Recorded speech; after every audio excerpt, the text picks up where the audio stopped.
Betul. Karena kalau tidak disinergikan, lampu ini jadi simalakama, Pak.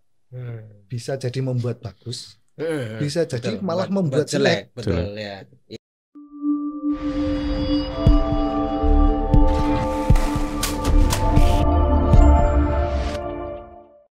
Selamat siang audiens podcast A345 dimanapun Anda berada.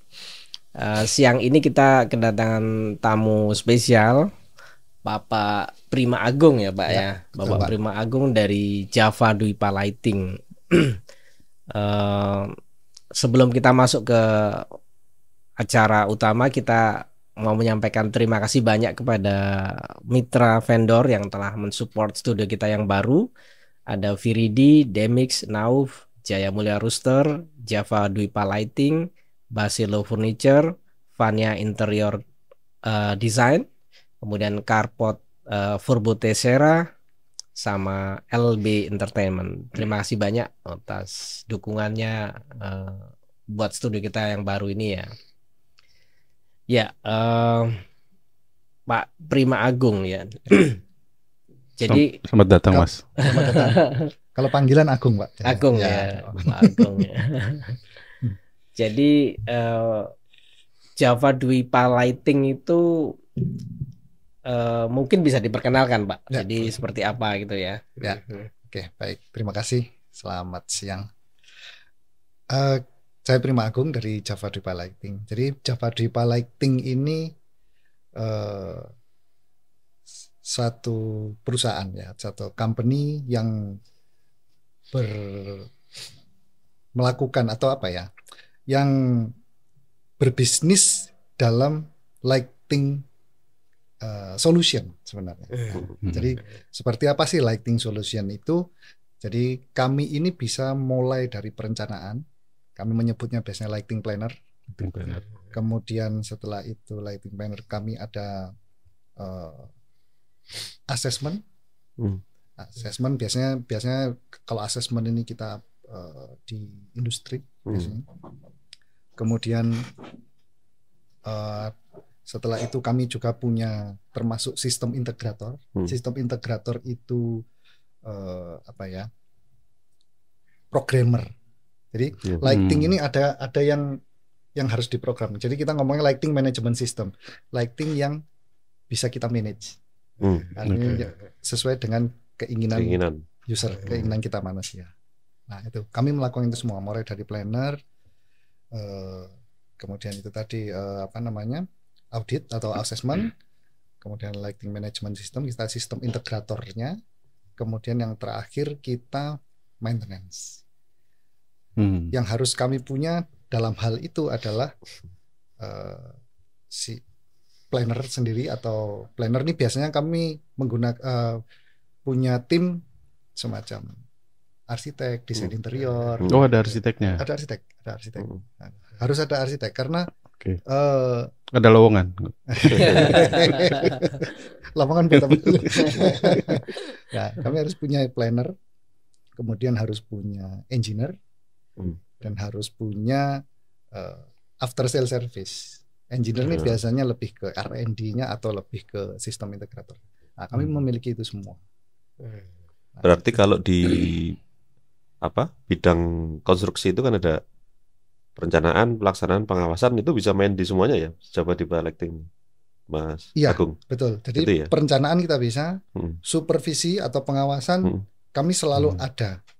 Apalagi lampu ini yang saya bilang tadi, yang lighting management system, itu harus ada. Kita harus mendampingi sampai kita memprogram, sampai skenario-nya jadi semua.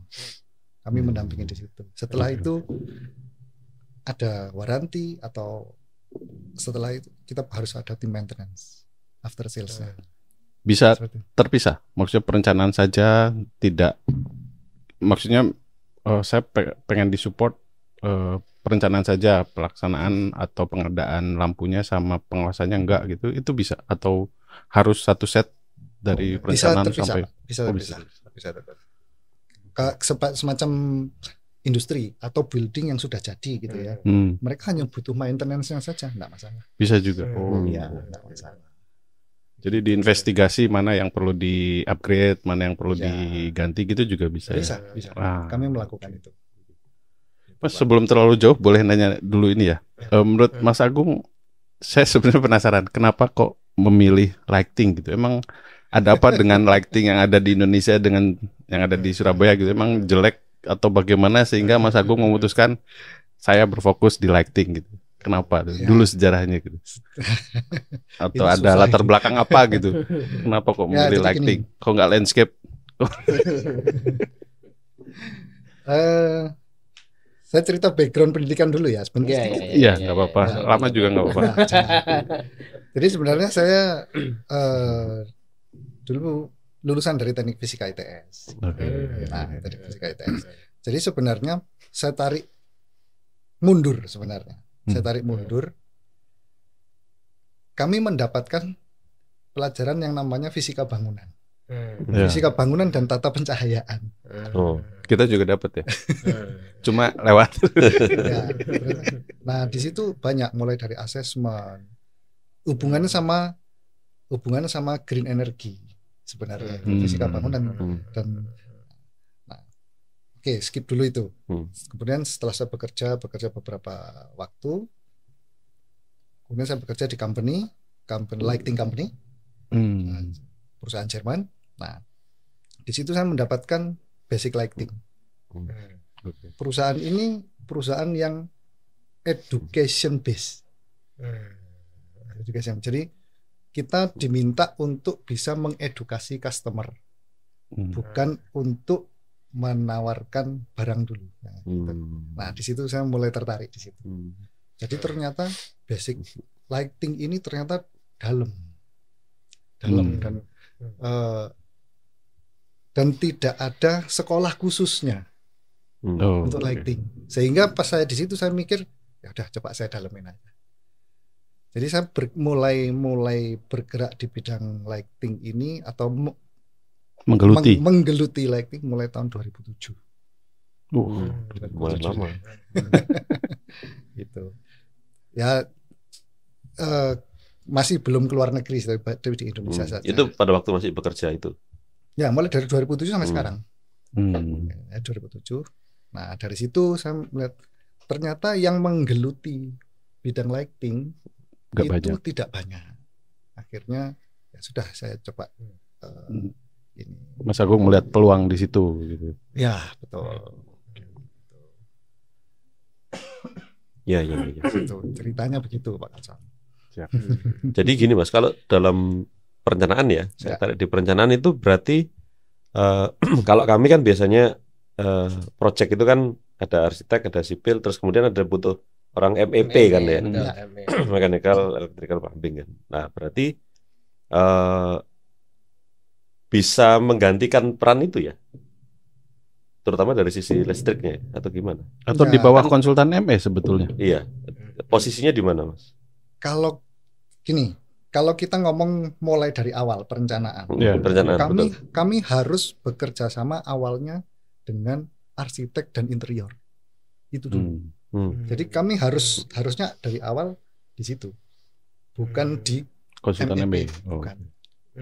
Tapi cuman di Indonesia ini kebanyakan karena lighting ini ikut listrik, jadi sepertinya di bawah konsultan MEP. Jadi harusnya yang betul adalah bersama dengan perencana, desainer, betul. Berarti kan ini ya arsitek ya, desainer interior, betul, sama lighting plannernya Jabar Dwipa. Terus kemudian baru setelah itu masuk di ME ya, TED-nya ya. Oh, berarti saya salah tangkap tadi. Saya pikir posisinya di ahli MEP itu, ternyata bukan ya? Bukan. Bukan gitu. Jadi MEP-nya khusus ME yang lighting ya, itu ngikut ini gitu ya. Ngikut apa? Desainnya dari ini. Betul. Oh, gitu. Mas, idealnya begitu masuk perencanaan itu dari kita dulu nitiki atau diskusi atau gimana biasanya? Sebenarnya gini, lighting ini sebenarnya bukan kalau di suatu bangunan ya, di suatu bangunan lampu atau lighting ini sebenarnya bukan menu utama, bukan sesuatu yang utama, dia hanya alat bantu. Cuman alat bantu utama, karena nggak mungkin nggak pakai lampu. Oh iya. Pasti ada. Makanya saya bilang alat bantu utama. Jadi karena dia alat bantu, yang nomor satu itu bukan gimana letak nitiknya. Yang paling penting adalah objek dulu. Objek tuh maksudnya Objek. gimana? Jadi ketika bangunan ini sudah jadi, furniture interior ini masuk, kita kondisikan objeknya sudah ada dulu. Setelah objek ada, baru perencanaan lighting masuk. Karena enggak bisa kalau itu belum ada objeknya, hanya gedung kosong, lampu enggak ada gunanya sebenarnya. Oh gitu ya. Itu hanya cuman terang biasa. Terang biasa. Ya. Jadi seperti lampu jalan, tinggal diterangi selesai. Iya. Tapi kalau bangunan kan enggak boleh begitu. Iya. Nah, yang sulitnya memang di situ. Biasanya proyek berubah-ubah di dalamnya. Objeknya. Idealnya begitu, Pak. Idealnya kalau sudah ada meja di sini, ya inilah objek kita. Ini harus diberikan penerangan. Atau dinding yang seperti ini bagus. Ini harus diekspos. Kalau tidak ada objeknya kita bingung. Tapi itu bukan berarti enggak, pertanyaannya apakah itu berarti setelah bangunannya jadi gitu? Enggak juga kan, Mas? Enggak. Perencanaannya perencanaannya jadi. Nah, itu baru mejanya ada berubah gambar gitu kan bisa kan? Iya. Kita mau kita apakan gitu. Memang kan? harus gambar dulu. Oh iya. Harus gambar dulu. Iya, oke. Jadi intinya membuat bagus objek, menguatkan itu betul, ya intinya betul, ya. Betul. Karena kalau tidak disinergikan, lampu ini jadi simalakama, Pak. Bisa jadi membuat bagus, bisa jadi malah membuat jelek. Betul ya. Iya, gitu. Betul. Itu kalau nggak pas malah jelek. Ya, betul Pak. Ya. Nah, itu. Makanya kalau kami sekarang ke perencana, arsitek, interior, kami selalu sarankan, Pak, Bu, sebisa mungkin kalau kita ngambil residensial rumah gitu ya, rumah, sebisa mungkin menggunakan kontrol atau lampu yang bisa di-dimmer. Kenapa begitu? Itu untuk membuat ambien rumah itu menjadi fleksibel sangat baik. Ya. Mungkin suatu saat kok terlalu terang ya, ada objek yang mungkin disinari terlalu terang, kita bisa redupkan. Fleksibel ya. Kalau kurang terang, bisa terang. Mungkin suatu saat ada tamu banyak, kurang terang, kita terangkan. Nah, itu akan bagus sekali. Iya. Tapi dari segi budget ya, dimmer sama ini nggak pakai dimmer sama pakai dimmer itu seperti apa? Ya memang agak berbeda, pasti berbeda. Kita ibaratnya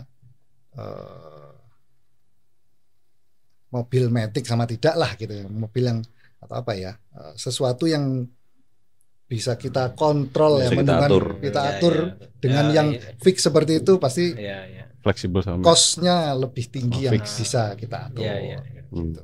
Iya. Mas, dengan adanya teknologi sekarang ya, kemajuan teknologi, kan banyak tuh aplikasi simulasi.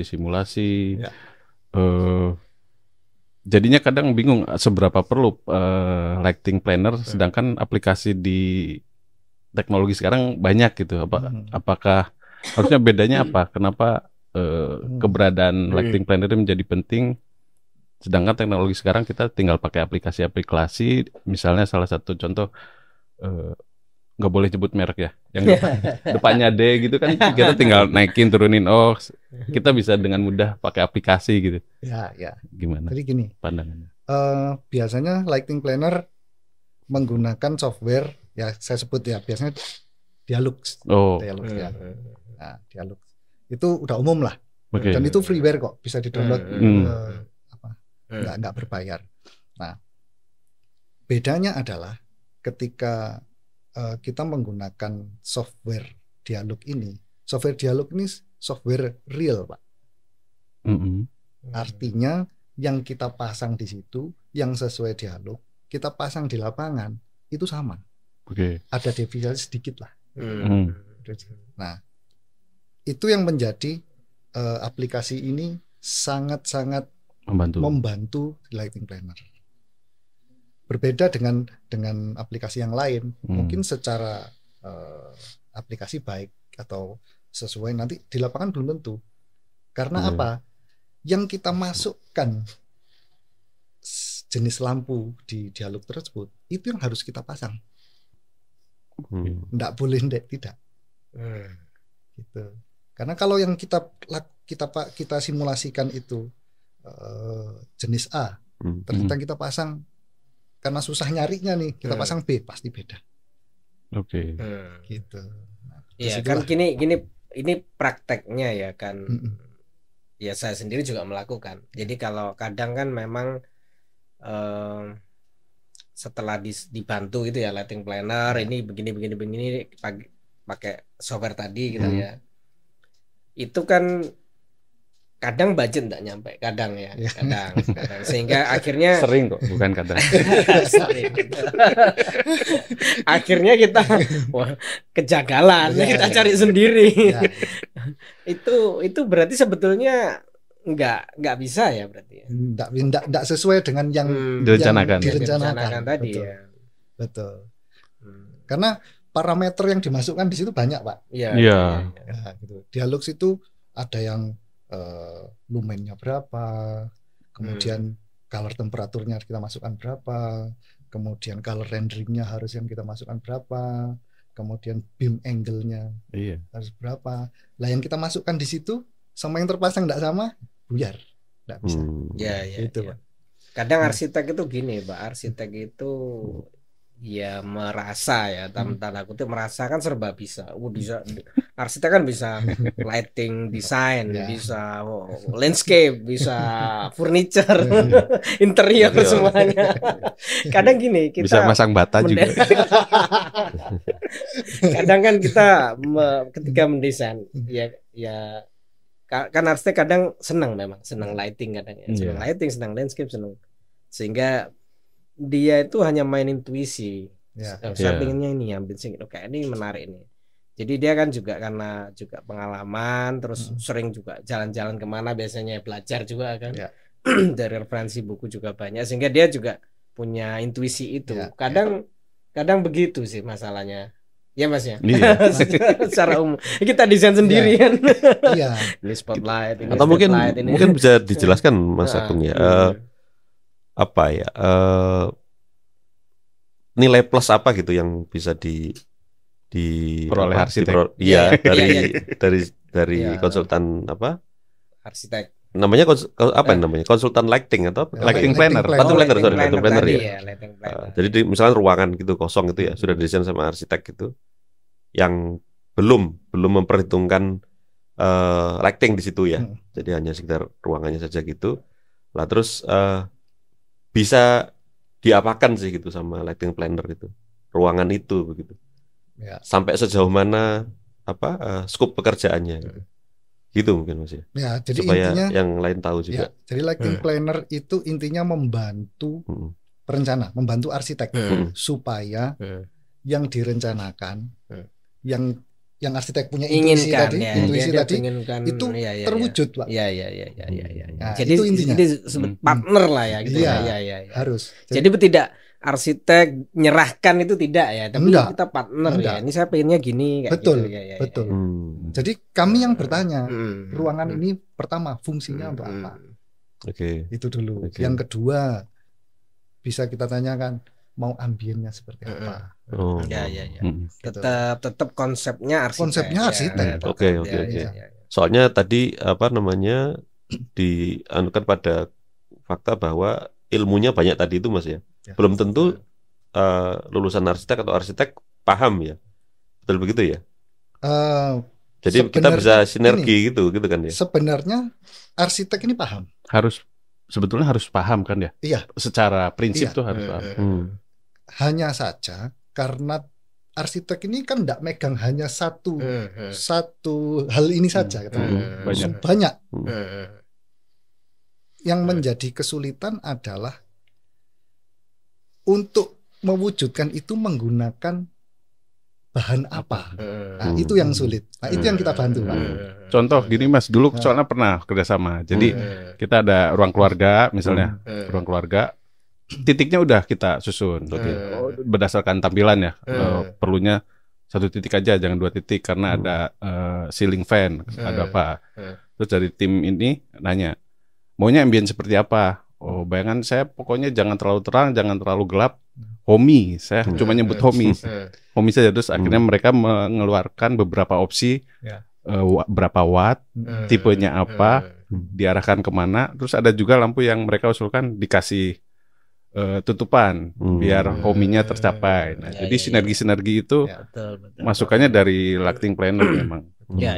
Kita kan memang seperti tadi ya, karena urusan kita banyak. Jadi kita cuma pegangnya ambience-nya, pokoknya maunya homey. Ya, tolong dibantu caranya gimana gitu kan ya. Iya. Ya karena mungkin juga arsitek nggak mungkin memikir sedetail itu kali ya. Tapi nah, ini juga saya mau infokan. Kalau di peraturan nanti kan ada BGH ya. Jadi semua bangunan yang di atas sekian ribu meter persegi harus mengaplikasikan bangunan gedung hijau. Nah, bangunan gedung hijau itu salah satunya adalah tentang lighting. Nah, lighting itu salah satunya harus bisa dialog itu. Harus bisa mengaplikasikannya sehingga ya mungkin kita bisa kerjasama kali ya dengan semua itu. Cuma secara prinsip gitu aja. Nah, ini kita bicara lagi-lagi proyek pemerintah kan ya. Kalau proyek swasta gimana itu? Kalau di peraturannya sih harus semua bangunan. Ya tadi ada syarat tadi bangunannya, luasannya tadi. Oh, iya. Ada luasannya ya. Ada luasannya. Iya. Ya ini tadi nyambung yang tadi Pak. Jadi kan ya kadang kita nggak tahu kan apa merek lampu ya. Lampu itu kan banyak. Ya. Di pasaran banyak. Terus ya arsitek Surabaya biasanya di Jagalan ya. Pusatnya. Saya juga sering ke situ. Kenapa sih saya sering ke situ? Karena sebetulnya bukan apa-apa, tapi saya armaturnya kan bisa milih. Kayak, saya pengen suasananya gini, ini pengen ekspresinya gini, ruang-ruang. Jadi saya pengen ini. Kemudian dari situ kan saya milih, memang senang milih bentukan. Enggak biasanya tapi biasanya kalau dibantu lighting planner kan ya sudah ada. Cuman memang tetap masih bisa diskusi ya. Nah, kaitannya kalau sama merek-merek yang itu ya, kan merek banyak sekali tadi ya. Nah, itu kalau disimulasikan itu apa bisa kayak yang merek-merek jadi gini lain. Sebenarnya kita membutuhkan itu adalah cahayanya. Kalau kita di orang lighting ya, yang kita butuhkan adalah impact of light, dampak dari cahaya. Nah, sebenarnya dampak dari cahaya inilah yang diinginkan oleh arsitek. Betul. Seperti apa dampak cahaya terhadap ruangan. Betul. Nah, di situ kuncinya bukan di merek sebenarnya, tapi di spesifikasi. Oh, saya kirain di harga. Bisa.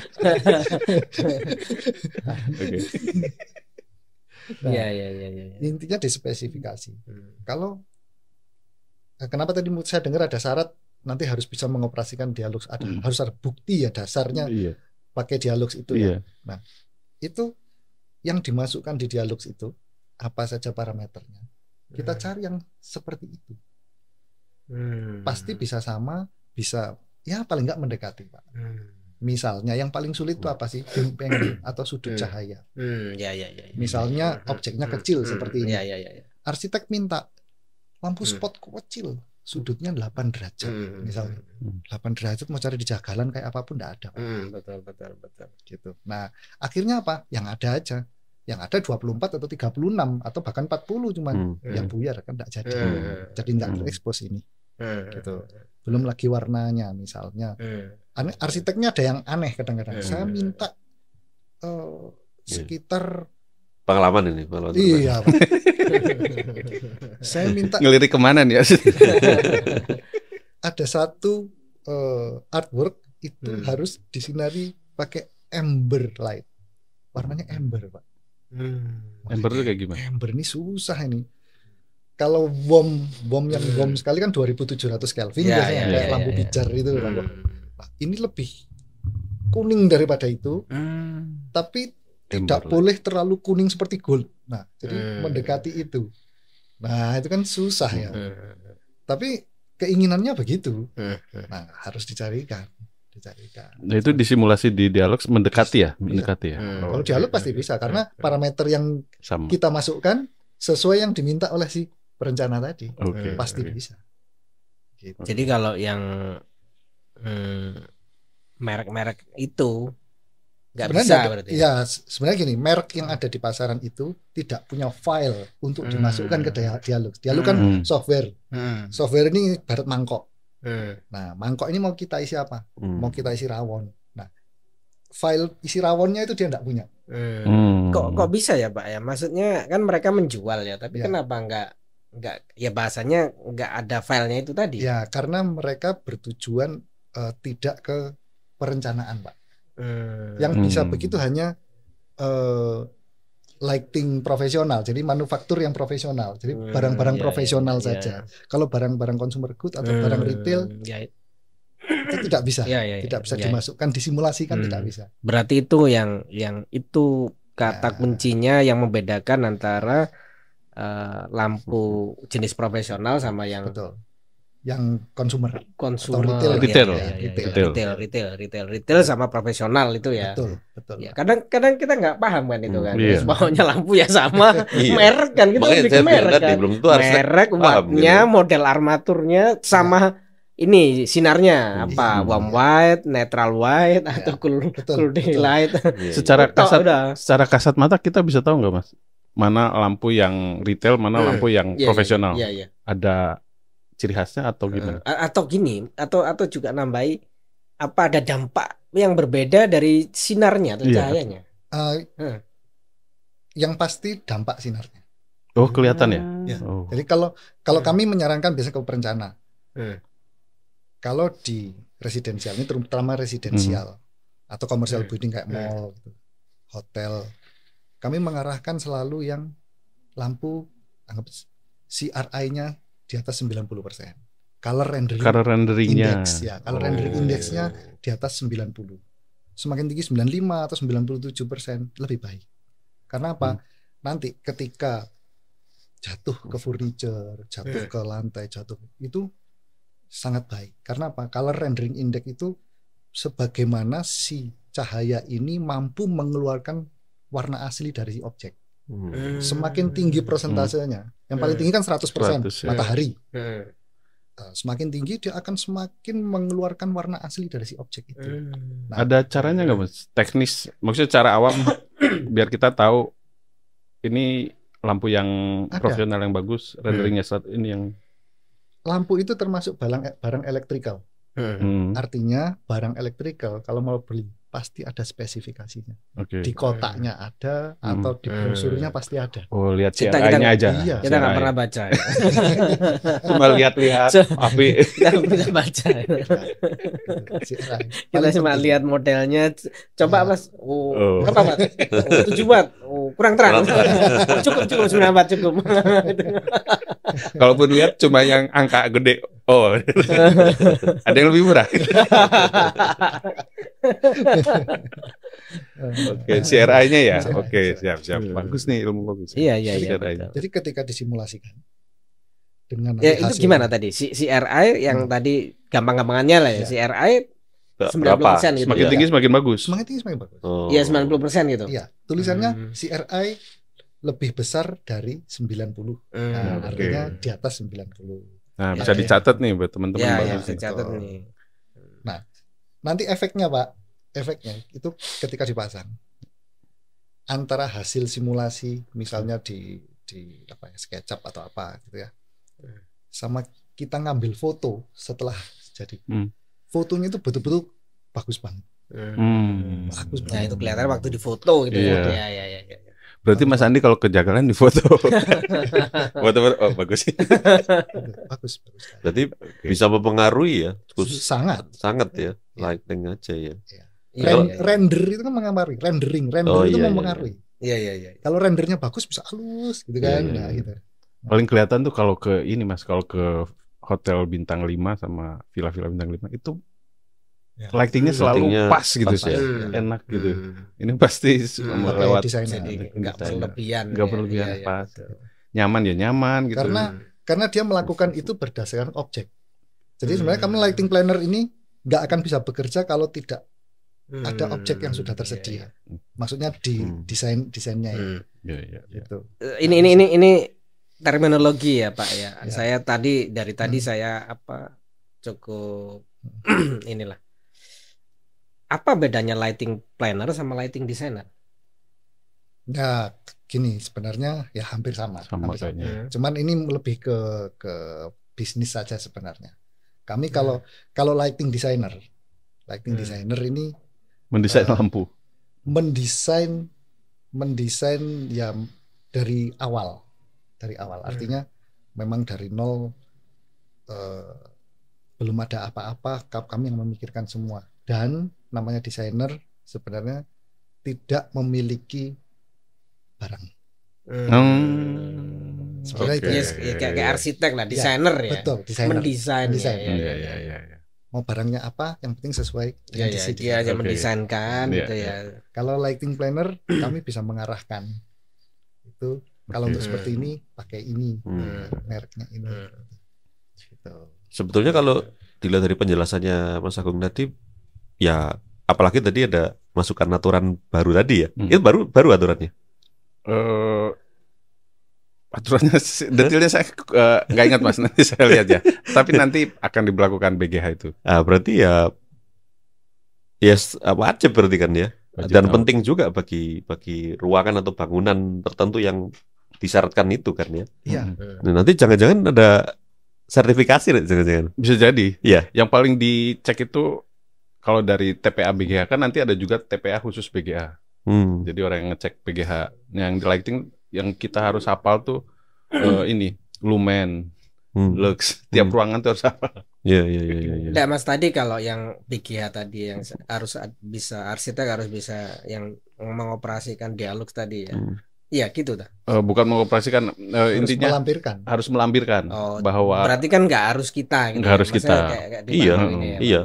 Nah, kalau di tertentu kan apa yang kliennya yakinkan kalau dia bisa gitu kan. Biasanya kan itu sertifikat kan dia. Iya kan? Iya. Apa sudah ada Mas? Sudah pernah kerjasama dengan proyek yang membutuhkan sertifikasi gitu atau sudah punya atau belum? Belum. Kita mau sertifikasi dialog ini mau kita rencanakan tahun ini 2 orang. Di tempat ada ya? Sertifikasi dialog. Ada. Jadi sertifikasi dialog dan nanti boleh menjadi trainer. Trainernya umum maksudnya ya, umum bisa. Nanti kami punya 2 orang. Saya sih ngelihatnya kayak BIM ya. Ya, paham ya Mas ini. Building Information Management itu kan. Itu kan juga bukan kerjaan kita sebagai desainer kan ya. Iya. Nah, tetapi kan harus ada orang khusus untuk itu gitu ya. Dan mungkin nanti untuk lighting ya begitu juga gitu kan. Jadi memang logikanya begini Pak. Ketika gedung ini ya mungkin saya ngomong skupnya lampu ya. Ketika gedung ini sudah dipasang lampu. Pertanyaannya kan pasti satu. Dasarnya apa masang segini banyak? Kok titiknya di sini? Iya, betul. Buatnya kok segini? Ya, dasarnya apa? Betul. Kalau enggak punya dialog? Makanya. Kan berarti kan kira-kira intuisi. Iya. Nah, kan kira-kira enggak boleh pakai. Betul. Terus kalau ditarik lagi lebih yang bikin dialog ini siapa gitu kan? Dia qualified atau enggak untuk ini gitu kan? Untuk menghitung itu kan? Iya, betul. Itu. Yang mengerjakan sudah sertifikasi. Betul. Ini ya qualified, dibuktikan dengan apa begitu kan? Gitu. Pak, ini saya ada pertanyaan gini dari pandangan Pak Agung ya. Iklim dari ini ya Surabaya lah sekitar Surabaya dan sekitarnya itu bagaimana masyarakat itu melihat kebutuhan lighting untuk bangunannya, rumahnya kayak gitu sejauh mana sebetulnya mereka apresiasi dan kesadarannya itu sejauh mana sebetulnya Pak? Jadi mulai gini Pak, dari awal ya dari beberapa tahun yang lalu sampai tahun ini gitu, awareness tentang lighting itu mulai tumbuh. mulai tumbuh. Jadi mereka paham bahwa cahaya ini mempengaruhi ambien. Cahaya ini mempengaruhi bagus atau tidaknya ruangan tersebut. Mereka sudah mulai. Memang kalau di Surabaya agak berbeda dengan di Jakarta. Di sini masih sedikit berpikir tentang budget memang. Tapi tidak semua, sudah mulai. Nah, peran yang paling penting kalau menurut kami sebenarnya adalah peran dari desainer. Karena kita nganggap kita klien mau bangun rumah gitu ya Pak. Pertama kali yang di benaknya yang dibudgetkan adalah apa? Pasti budget untuk perencana, biasanya arsitek. Nah, di situ. Ketika itu sudah ada, lah peran arsitek Pak berperan di situ. Jadi biasanya mereka hanya berpikir, oh saya sudah bayar arsitek atau interior, lightingnya enggak. Nah di situ biasanya peran dari pihak perencana ini. Jadi sebenarnya kalau pas nanti dikontrak, kita tuh harus melampirkan ada item fee untuk lighting designer gitu. Kalau di bawah arsitek gitu. Sebaiknya begitu karena kan kalau enggak,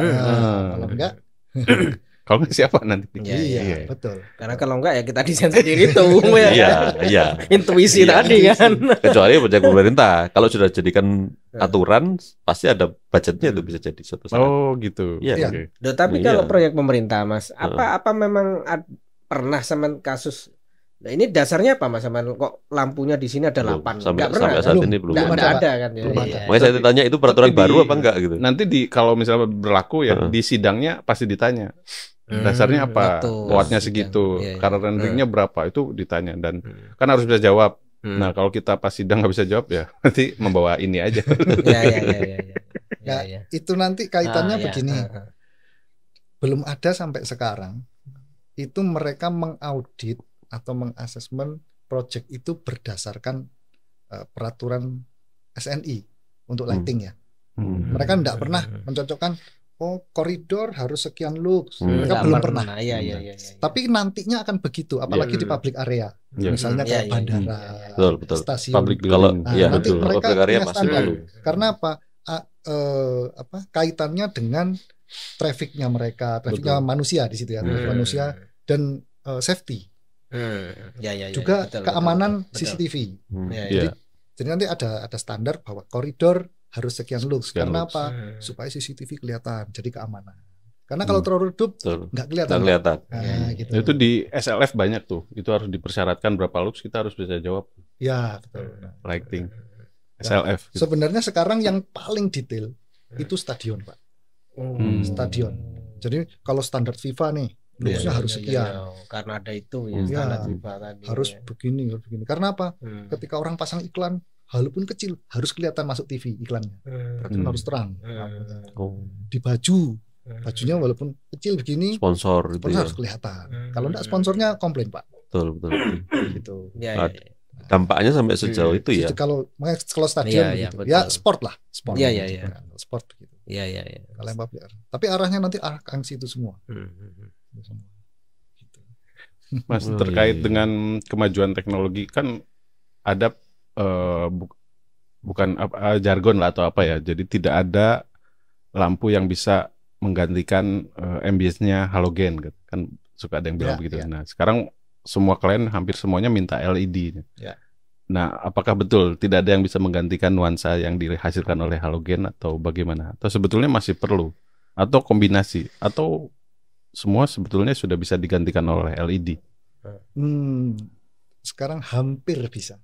Hampir bisa. Karena halogen itu yang dirasakan itu bukan warnanya sebenarnya. Tapi color rendering index-nya. Halogen itu tinggi sekali. 98 bahkan mungkin 99 ya. Itu ada LED sekarang udah 97 98% color renderingnya. Merek apa? Oh nggak boleh. Banyak. Kalau perbandingan harganya? Harganya ya agak lumayan. Karena color rendering index ini yang menentukan mahal atau tidak. Iya, harga paling. Jadi kalau watt nggak terlalu. Tapi kalau color rendering index, kemudian apalagi satu lagi itu efikasi ya. Efikasi itu perbandingan antara lumen dengan power consumption, lumen per wattnya. Gitu. Kalau semakin irit, lumen per wattnya tinggi, berarti dia efikasinya tinggi, biasanya agak. Tapi kan halogen itu memang ini ya boros. Sedangkan semua kan sekarang arahnya kan panas. energi. Betul, panas. Panas. Sama ini saya punya pertanyaan, Pak. Ini kan kadang arsitek itu kan dalam mendesain misal satu bangunan ya, entah itu rumah atau masjid atau apa, itu kan dia cenderung satu warna. Ya. Jadi ya kalau warm white semua, netral white semua. Sebetulnya memang sebaiknya begitu atau boleh nanti di area tertentu cool di area tertentu harus sama atau memang harus sama? Gimana? Terserah arsitek ya. Sebenarnya terserah konsultan. Tapi begini Pak, biasanya kalau dalam satu bidang itu disarankan tidak berbeda. Karena apa gunanya dalam satu bidang berbeda? Kecuali ada sesuatu yang ditonjolkan. Misalnya ruangan kita ini lampu general lightingnya kan 4000 Kelvin. Lampu spotnya pakai 3000 atau 2700 boleh.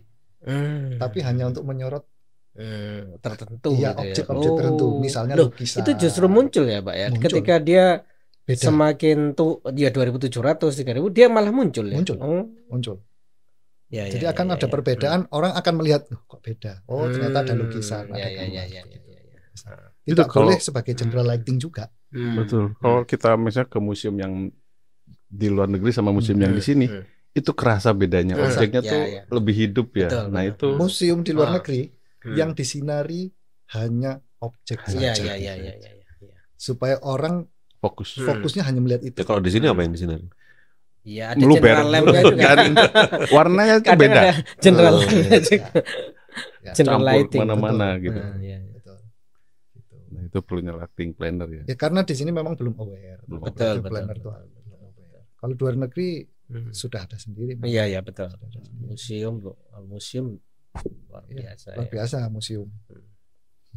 Galeri ya itu kerasa bedanya. Itu nggak mungkin beli di Jagalan tuh.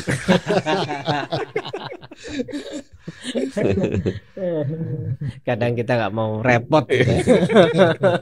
Sama cepat arsitek ya. Lihat sudah yang penting kita sudah ngatur di studio ya, titik-titiknya, spotlightnya, strip lightnya, macam-macam, langsung ke Jagalan. Ini audiens perlu dijelaskan nggak Jagalan itu apa? Disebut bolak-balik tadi. Tempat favorit. Itu nggak hanya ini loh, itu Jawa Timur loh itu ya. Jawa Timur itu ya. Orang dari Madiun juga iya, betul ya. Madiun, Jember. Nggak hanya Surabaya. Nggak hanya Surabaya.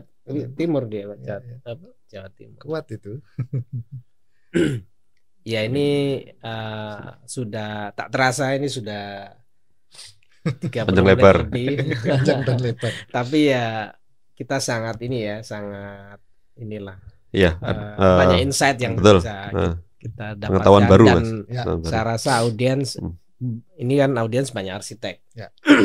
Arsitek muda seperti itu yang saya rasa ini sangat baik ya, insight yang sangat baik sehingga dalam mendesain ke depannya akan mempertimbangkan lighting sejak awal dan kalau butuh support atau partner dari awal bisa sama Java Dwipa Lighting. Ya, saya rasa itu podcast kita pada kali ini. Atau dari Mas Agung ada kalimat? Ada ya, mungkin closing ada statement buat teman-teman arsitek. Ada? Iya, monggo silakan. Ya mungkin begini, teman-teman arsitek apabila mendesain suatu bangunan, kami harapkan bekerja sama dengan lighting planner. Jadi teman-teman arsitek memikirkan yang lain, yang memikirkan lighting kami saja.